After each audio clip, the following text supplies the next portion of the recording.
Coordinator for Westinghouse headquarters in Cranberry, PA. I don't know if any of you are familiar with that headquarters in Cranberry. It is probably, it has to be one of the largest that Westinghouse has. It's the largest, yeah. It's a world headquarters. Huge, over 4,000 employees right there working there. Very big. Anyways, he's going to be, in addition to being a fellow Toastmaster, and he's going to talk about the importance of communication in personal and professional growth. So let's give him a nice round of applause. Hello and good morning. I thank you for your time ahead of time, and I know we're all tired. I'm 23, I just graduated too, and I knew when guest speakers come in, I'd always be like, yes, I don't have to pay attention today. So I know a couple of you might be thinking that, so I'm going to try to make this as fun, as engaging as possible. I'll jump around, I'll change my voice a little bit, just to keep you interested. So I know sometimes I'll fall asleep too, just kind of using a pencil trick on my forehead. You ever do that one? Infamous for it. Infamous for it. Well, my name is Marts, like Professor Thomas said, and I'm the Wellness Program Coordinator for Westinghouse. What that means is they have a huge fitness facility in the basement of their Building 1 headquarters, and I'm one of the program directors down here, so it's kind of random I'm here. Why is a fitness dude coming to talk about communication? Well, I'll tell you, don't worry. And I do have my notes here, and I strongly encourage questions during or after, because I know when guest speakers came in, I always forgot what I wanted to ask, or towards the end, I was so either bored or just wanted to go home, I didn't feel like asking it. So if I'm talking, raise your hand. I really don't mind at all. That's what I have the notes here for, so remember what I'm saying. Okay. So I was invited here today to talk to you about the importance of communication. Now some of you might be thinking, dude, I know communication is important. Or, no, that doesn't apply to me in my field. However, my goal today is to actually bridge the gap between college and reality, and to let you know that there's many forms of communication, and it's important that every single one of you, no matter what you're going to do, in your personal life, your professional life, here, everywhere, communication is how people judge you. You judged me as soon as you walked in the room, you saw who's this suit standing there. Good or bad, you have thoughts about me. And that's part of body language, physical appearance. Now, I'm going to give a brief intro on myself. I'm going to talk about verbal, written, a little bit on body language, and I have 2 small cheesy workshops. So I'll be here for about a half hour, 40 minutes tops, depending on how many questions y'all have. So I'm not going to take the 2 full hours, I promise. So I'm 23 years old, and I graduated from Slippery Rock University with a Bachelor of Science, Exercise Science, and become obsessed with the fitness industry and personal development, personal growth, and it's very important. Through those 2 faucets, I've done a lot of cool stuff already. Being 23, I've dropped 150 pounds, got a Tommy Tuck Beat Bodybuilding show. I've written and published a book for our company. It was a personal development. It was only 25 pages, so it's not like a novel or anything, but it's a cool accomplishment. I've helped patent a product they're going to sell for $500 a pop during my internship. I mean, it's kind of cool what you can do with the right communication. Say you have a skill set, and you know you have it, but does your professor know you have it? Does your boss know you have it? You got to lay it out there and be like, I can do this for your company. I can talk like this. I can produce this. I can help you make money. People love that. And a good boss will let you do that. It's amazing how much you can do with the proper communication. Now, I would be in front, but that's really close, and I don't want to make you uncomfortable. So I'm actually going to table back a little bit. Love walking around. There we go. Cool. So why do I think communication is important? It's everything. Communication is absolutely everything you do. I can tell if y'all are bored or interested right now just by the way you're looking at me. Some of you are tired. I know I got like 3 or 4 hours of sleep last night because I had an interview, then I had to drive home, do laundry. I saw a friend down Pittsburgh, got home at 9, woke up at 5. And so I totally understand where you're coming from. So there's so many parts of communication as well. So how I've used it, I love talking in front of people in college. We all have classes where we have to do presentations, and I was always nervous and jittery when I stood up front, but I was always pretty decent at presenting. And soon I started to like it. I was like, well, this is kind of weird. So I started telling people, I was like, I'd love to do public speaking one day. Maybe this is the start of it. It has nothing to do with the fitness industry or my degree. I just think it's awesome to be able to share knowledge with other students. Maybe I can help one of you out today. I would love to. I love helping people. I'm here for you.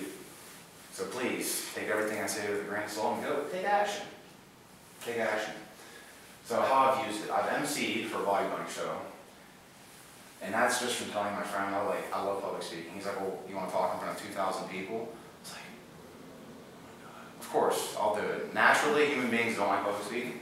There was a survey done, I read an article the other day, 90% of people said they would rather die than do public speaking. And that's true, it's true. You get nervous when you're in front of a group, but what's the group thinking? But how I look at it is, half probably aren't listening. Some are probably listening, taking your words to heart, and maybe they'll take action on it.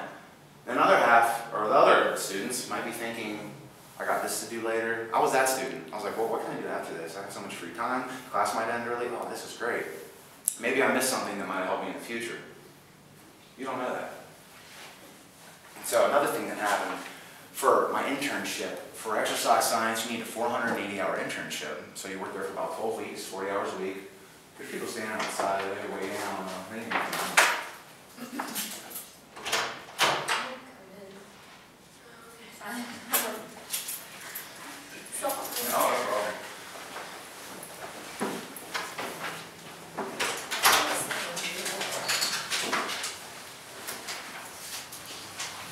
For those of you who just came in, my name is Marts. I'm doing a presentation on the importance of communication today. I'm 23 years old and I work in Cranberry, Westinghouse World Headquarters. I'm one of their wellness program coordinators. And like I said earlier, if you have any questions during it, raise your hand. Go ahead and ask. I strongly encourage it because I'll always forget questions by the end of the presenters. I'm going to be here for about 30, 45 minutes, so it's not going to be the full 2 hours. So if you have questions anytime, feel free to ask. Strongly encourage it.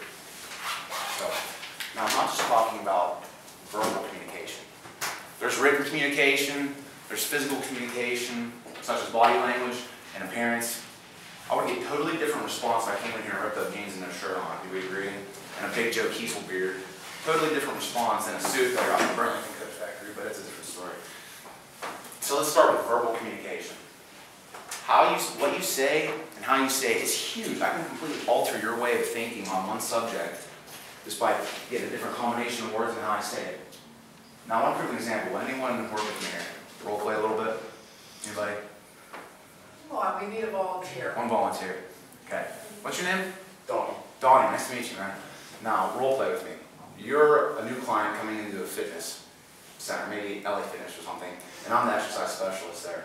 Now, say you want to go like, I want to lose weight and change my life. So go ahead, and there's going to be 2 different styles I'm going to approach on about how I answer them. So go ahead. What's the first thing we start with? Huh? Right, how much does it cost? A couple bucks, dude. Does anything else go with the plan other than just... Yeah, there's a few things. Yeah. A couple, man. You can give me a straight answer? What do you want from me, man? You know, I mean, there's 2 different ways you can approach this. Now I ask again, Tony, what's going on, man? My name is Nick. Welcome to LA Fitness. What can I do for you? I really want to help you out. What do we start with first off? Well, it depends on your goals. What kind of goals do you have for me? Or for yourself? Like, what can I help you do? Weight loss and stamina. Weight loss and stamina? I have the perfect plan. Would you be willing to come sit down with me for about 20 minutes? I really want to get a needs analysis. I want to talk to you about what you can or can't do, any past history, if you exercise now. I've seen about 20, 30 minutes. I don't want to take up too much of your time, but I can put together a stellar program individualized for you to help you achieve your goals. You see the difference? Now, what if I said that in French? Bonjour, monsieur. Je m'appelle Nicolas, et toi? What do you know what I'm saying? So you need the right verbal communication. This is how people will judge you in your whole life. I mean, your spouse, girlfriends, boyfriends, friends. Now, if you had that friend that's always down all the time, you really don't, I don't want to talk to him. Hey, Joe, what's up? Hey, boy. You see what I'm saying? And now, written communication. This is huge with this age. It's 2011 at work, 90% of the communications through Outlook. All email. So I thought going into it, I can write an email. So my boss and engineers I work with quickly tore me apart, and they want detail, flyers, program descriptions. Even the people you're buddy with, one-on-one, formal email every time. It's wild. So if you're not good at writing, or you could use improvement, even myself, I'm not the best. I'll admit, I'm not the best at writing at all. Take a class. I looked on Pittsburgh. There was like 200 classes on writing. A whole page worth. I was so impressed. It was like $100. Learn how to write that. I mean, you gotta watch where you're going. But I would strongly encourage, especially while you're in college, I don't know if you have electives that'll help you out in writing, but take full advantage of it. I wish I did. I had to learn the hard way. So lastly, Bonnie, any questions so far? I don't want to leave anyone hanging. How did you improve in your writing skills? Just by taking other classes or what? Asking questions. Well, I always ask my boss. That's another thing too. Ask lots of questions. Ask if you can help. So personally, I was like, what's wrong with my writing? They went over with me, and then I made those adjustments. If there was something else, I'd be like, well, Aubrey, what's wrong with this? Can someone proofread this? A lot of people at work, they have really high writing skills, really effective writing skills. So I'd ask them, like, can you check this out for me and then tell me what I did wrong? Take feedback. How about an email? I get a lot of emails from people all different levels in life, and there's a lot of mistakes in them. Does that matter? Does it not matter when you're using email? It does. It does. People look at you completely different if you're writing an email and there's a grammatical error, especially when you're 20, 30, 40 years old. Like, can this person type? And it shows to me that you didn't take the time to reread it. So in my mind, I'm like, okay, Donnie wrote, send, stop caring at all. So the first response, man, that was my problem. I didn't reread things. Luckily in Excel, they have Microsoft Word built into it, so I can see some mistakes. However, just reread it 2, 3 times. How long is that honestly going to take? 10 seconds, depending on the email. It helps out dramatically. People look at you completely different. So yeah, I would just read it. And if you do make mistakes, should you correct it immediately by sending another email? Sorry about the previous one, it's supposed to be this way. Because a lot of times I've noticed the mistake after I've sent it. I've done that. So do you resend it, say this is the correct way? I'm like, oh, I apologize for, I made this mistake in the previous email. Please disregard that. And they really appreciate it. So you do correct it? Oh yeah. I mean, depending on what it is. If I don't put a lot of thought into it and I reread it, I'm like, oh man, like I'll send a better email. Yeah. And then people really appreciate it. They're like, oh wow, Nick took the time to draft another email and send me the real detail of what's going on. People really appreciate it. It shows you took time, care about others. For sure. So, oh, no problem.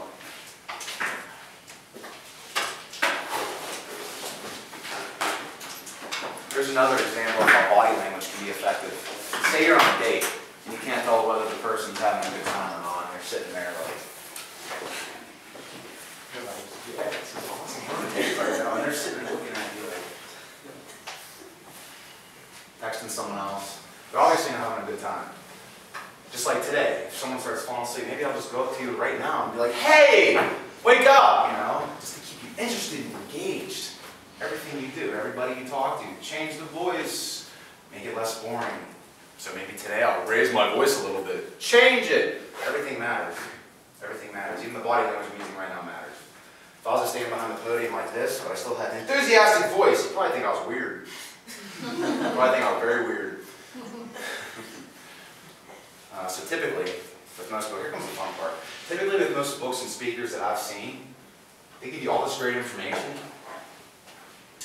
Hey! I'm just kidding. So they give you all this great information, but you're like, okay, what do I do with it? How do I apply this to my life? So let's do that right now. I want you to take out a piece of paper if you don't mind.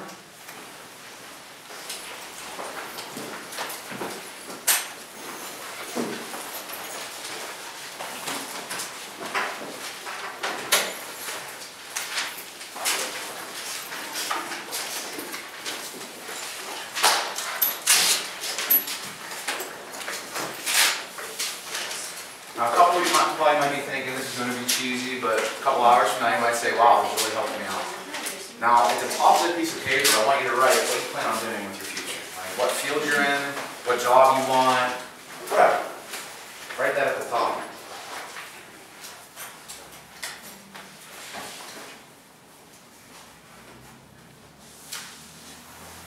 Whatever you want to do.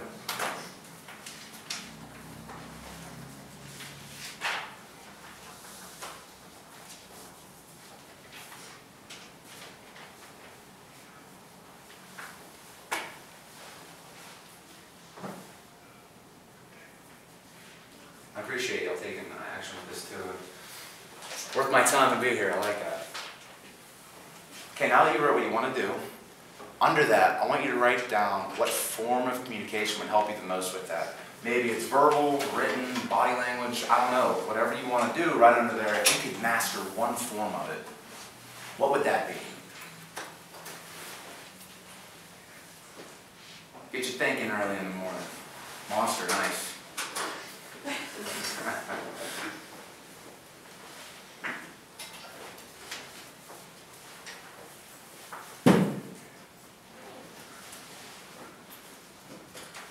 Okay, then under that, I want you to to write down 3 ways that you can get better at that particular form of communication. Maybe it's taking a class down in Pittsburgh. Maybe it's talking to me after class about Toastmasters or your professor. Maybe it's paying more attention when you write things. Maybe it's just rereading. Maybe it's reading a book.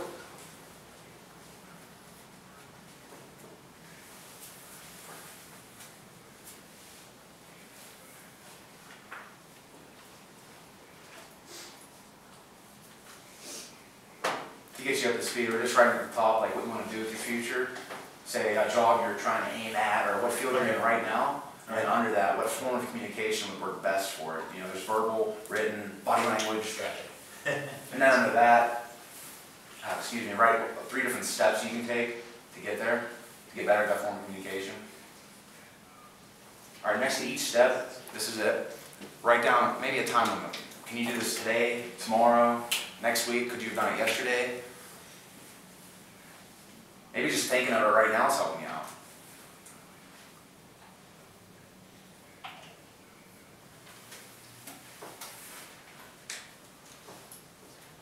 I feel like I need background music right now.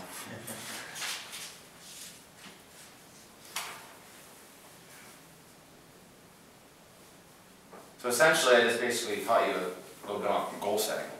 It's pretty easy. You can take one of those steps tomorrow and get a little better communication, which can better your field, which can get you to the top faster, which can do a lot of stuff for you. It's pretty cool. So how does this apply to you? Interviews. Unless I'm really missing something, most jobs require an interview. I just had one yesterday with a VP of this huge company called Plus One. Hey, I needed to be able to talk about her, I'll tell you that. Very business-like. It was impressive. So I needed to be able to talk about it. I couldn't come in like, yo, Mindy, what's up, girl? You know what I mean? It wouldn't have worked out at all. She would have been like, get out. I guarantee it. So interviews, you'll need it. Projects, any projects you work on.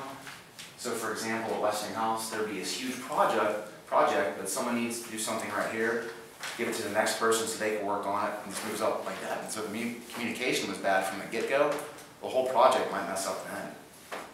Team projects, we all know, we've all had those in school. You need good communication for those. Absolutely. And last but not least, like what if you were promoted to a leadership position one day and your boss didn't talk to you? Sir, what do I need to get done today? Hello? You know, it would not work out. There's no way it would work out. So now, I have a very fun activity. I think it's fun. You probably think it's cheesy right now. You'll thank me later. I want to split everyone in groups of 3. Let's go ahead and do that. I mean, you can kind of just sit there now, but I wasn't sure how the class was going to be set up, so this is perfect.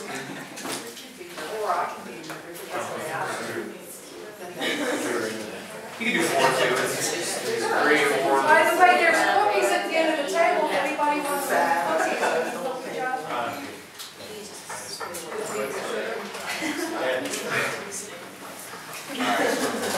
So check this out. There's going to be an interviewer, interviewee, and then an observer. Y'all are going to switch.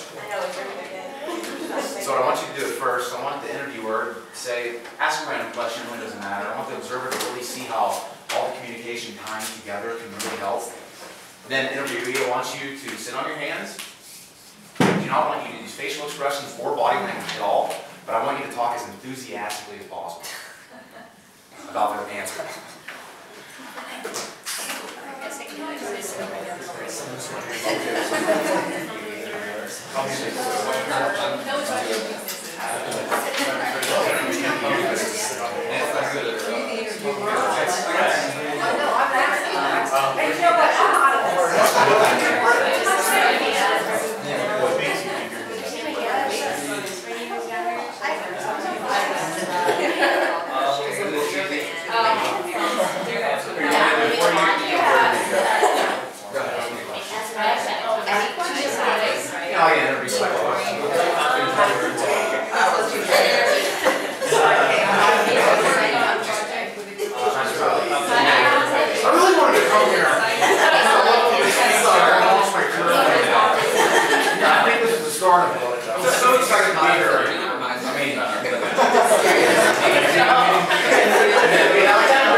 So check this out. I'm going to be the interviewee. I'm going to have someone interview me, just to get the point across again of what this means. I'm going to sit on my hands for you, and talk as enthusiastically as possible without using body language or facial expressions. So go ahead and ask me a question.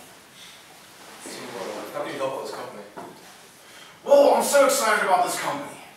I think I can really provide. I really think, yeah, really, I can't use facial expressions. I feel like it can really be an asset to your company. You see how it just doesn't work at all? It's weird. So you need to tie things together. Well, I really think I can help your company because I have the, it's hard, like you said, because you don't know what you're applying for, but I have the skill set. I've done blah, blah, blah. I've been to these conferences. I've met these people. I have a strong network, and I feel like I can really bring that to your company. So much different besides the steroid freak that was just up here. You know, it's a huge difference when you tie it all together. You didn't use your written communication there, but I did when I turned my resume in, like y'all did this morning. You can see how it all goes together. So where to go from here? Here are my suggestions, and this is always my favorite part of speeches because I've heard a lot, and you get this knowledge, like, well, how? What do I do now? And it's like, thanks. You know, one of those, and I don't want to do that to you today. So my first suggestion would be join a group like Toastmasters.